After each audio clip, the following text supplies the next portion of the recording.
El corazón delator de Edgar Allan Poe, número 110, de los cuentos que debes estudiar para pertenecer al taller literario Narradores de Santo Domingo, en la voz de Lea Frati. Es de verdad, soy muy nervioso, horrorosamente nervioso, siempre lo fui, pero ¿por qué pretendéis que esté loco? La enfermedad ha aguzado mis sentidos, sin destruirlos ni embotarlos. Tenía el oído muy fino, ninguno lo igualaba. He escuchado todas las cosas del cielo y de la tierra, y no pocas del infierno. ¿Cómo he de estar loco? Atención, ahora veréis con qué sano juicio y con qué calma puedo referirles toda la historia. Me es imposible decir cómo se me ocurrió primeramente la idea, pero una vez concebida no pude desecharla, ni de noche ni de día. No me proponía objeto alguno, ni me dejaba llevar de una pasión. Amaba al buen anciano, pues jamás me había hecho daño alguno, ni menos insultado. No envidiaba su oro, pero tenía en sí algo desagradable. Era uno de sus ojos, sí, esto es, se asemejaba al de un buitre y tenía el color azul pálido. Cada vez que este ojo fijaba en mí su mirada, se me helaba la sangre en las venas, y lentamente, por grados, comenzó a germinar en mi cerebro la idea de arrancar la vida al viejo, a fin de librarme para siempre de aquel ojo que me molestaba. He aquí el quid. ¿Me creéis loco?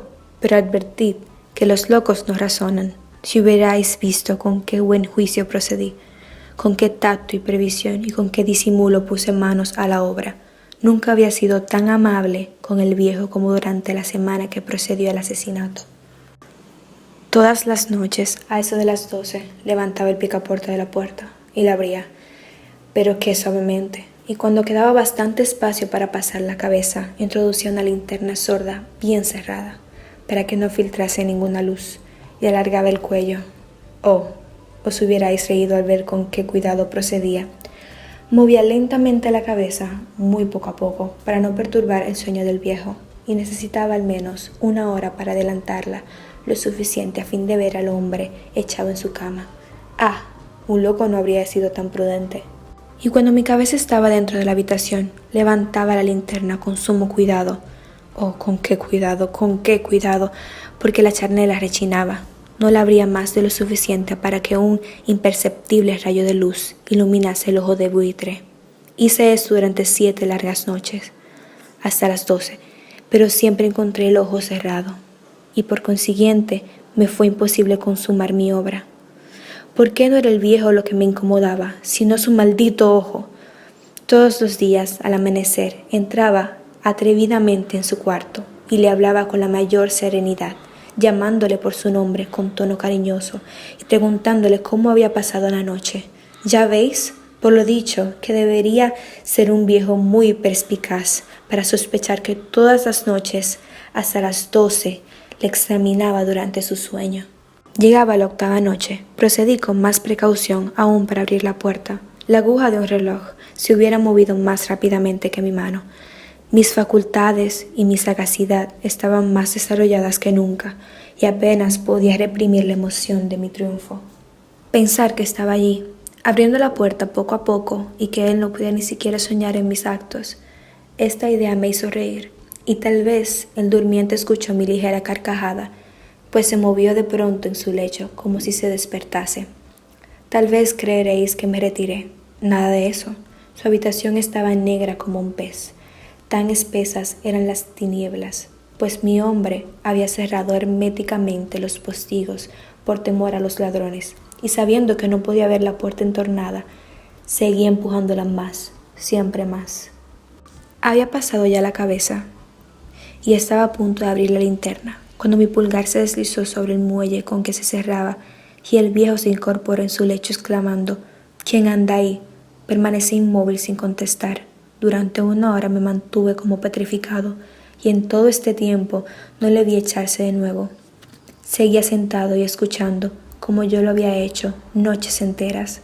Pero he aquí que de repente oigo una especie de queja débil, y reconozco que era debido a un terror mortal. No era de dolor ni de pena, o no. Era el ruido sordo y ahogado que se eleva del fondo de un alma poseída por el espanto. Yo conocía bien este rumor, pues muchas noches, a las 12, cuando todos dormían, lo oí producirse en mi pecho, aumentando con su eco terrible el terror que me abargaba. Por eso comprendía bien lo que el viejo experimentaba, y le compadecía, aunque la risa entreabriese mis labios. No se me ocultaba que se había mantenido despierto desde el primer ruido. Cuando se revolvió en el lecho, sus temores se acrecentaron, y sin duda quiso persuadirse que no había causa para ello, mas no pudo conseguirlo. Sin duda pensó: eso no será más que el viento de la chimenea, o de un ratón que corre, o algún grillo que canta. El hombre se esforzó para confirmarse en estas hipótesis, pero todo fue inútil, era inútil, porque la muerte que se acercaba había pasado delante de él con su negra sombra, envolviendo en ella a su víctima, y la influencia fúnebre de esa sombra invisible era la que hacía sentir, aunque no distinguiera ni viera nada, la presencia de mi cabeza en el cuarto. Después de esperar largo tiempo con mucha paciencia, sin oírle echarse de nuevo, resolví entreabrir un poco la linterna, pero tan poco, que casi no era nada. La abrí tan cautelosamente que más no podía hacer, hasta que al fin un solo rayo pálido, como un hilo de araña, saliendo de la abertura, se proyectó en el ojo de buitre. Estaba abierto, muy abierto, y no me enfurecí apenas le miré.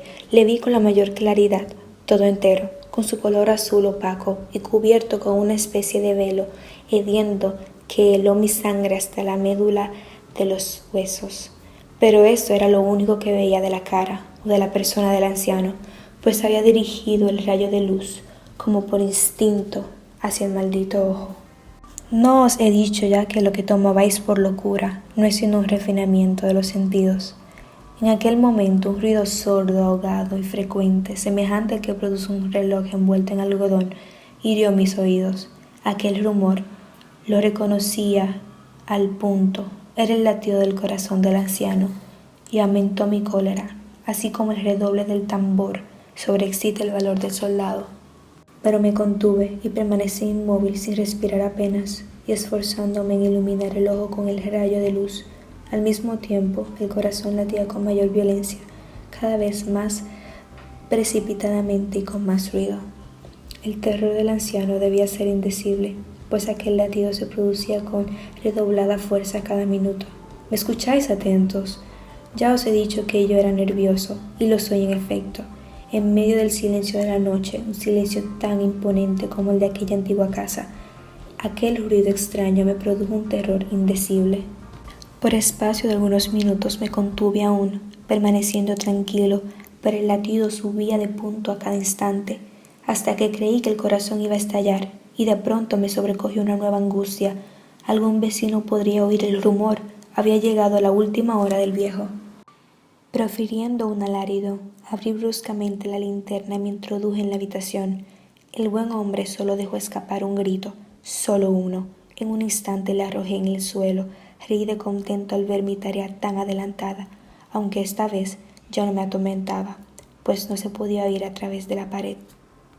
Al fin cesó la palpitación, porque el viejo había muerto. Levanté las ropas y examiné el cadáver.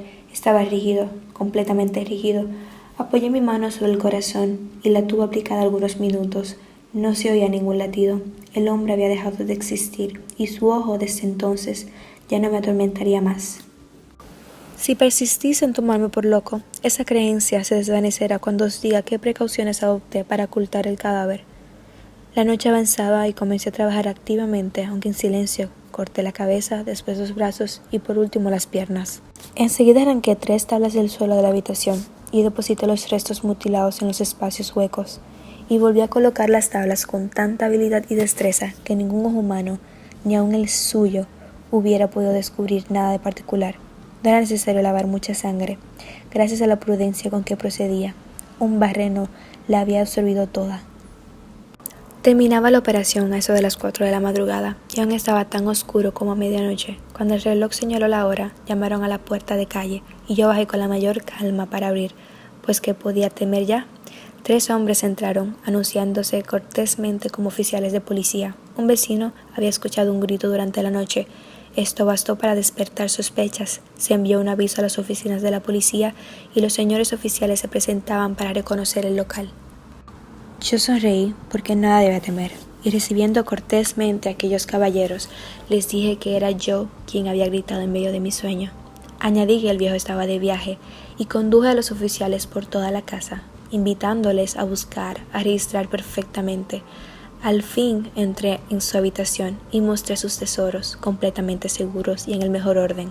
En el entusiasmo de mi confianza ofrecí sillas a los visitantes para que descansaran un poco, mientras que yo, con la loca audacia de un triunfo completo, coloqué la mía en el sitio mismo donde yacía el cadáver de la víctima. Los oficiales quedaron satisfechos y convencidos por mis modales. Yo estaba muy tranquilo. Se sentaron y hablaron de cosas familiares a las que contesté alegremente, mas al poco tiempo sentí que palidecía y ansié la marcha de aquellos hombres. Me dolía la cabeza, me parecía que mis oídos zumbaban, pero los oficiales continuaban sentados, hablando sin cesar. El zumbido se pronunció más, persistiendo con mayor fuerza. Me puse a charlar sin tregua para librarme de aquella sensación, pero todo fue inútil y al fin descubrí que el rumor no se producía en mis oídos. Sin duda palidecí entonces mucho, pero hablaba todavía con más viveza, alzando la voz, la cual no impedía que el sonido fuera en aumento. ¿Qué podía hacer yo? Era un rumor sordo, ahogado, frecuente, muy análogo al que produciría un reloj envuelto en algodón. Respiré fatigosamente. Los oficiales no oían aún. Entonces hablé más aprisa, con mayor vehemencia, pero el ruido aumentaba sin cesar. Me levanté y comencé a discutir sobre varias nimiedades, en un diapasón muy alto y gesticulando vivamente, mas el ruido crecía. ¿Por qué no querían irse aquellos hombres? Aparentando que me exasperaban sus observaciones, di varias vueltas de un lado a otro de la habitación, mas el rumor iba en aumento. Dios mío, ¿qué podía hacer? La cólera me cegaba. Comencé a renegar. Agité la silla donde me había sentado, haciéndola rechinar sobre el suelo, pero el ruido dominaba siempre de una manera muy marcada, y los oficiales seguían hablando, bromeaban y sonreían. ¿Sería posible que no oyesen? Dios Todopoderoso, no oían, sospechaban, lo sabían todo, se divertían con mi espanto. Lo creía y lo creo aún. Cualquier cosa era preferible a semejante burla. No podía soportar más tiempo aquellas hipócritas sonrisas. Comprendí que era preciso gritar o morir, y cada vez más alto. ¿Lo oís? Cada vez más alto, siempre más alto. Miserables, exclamé, no disimuléis más tiempo. Confieso el crimen. Arrancad esas tablas. Ahí está, es el latido de su espantoso corazón.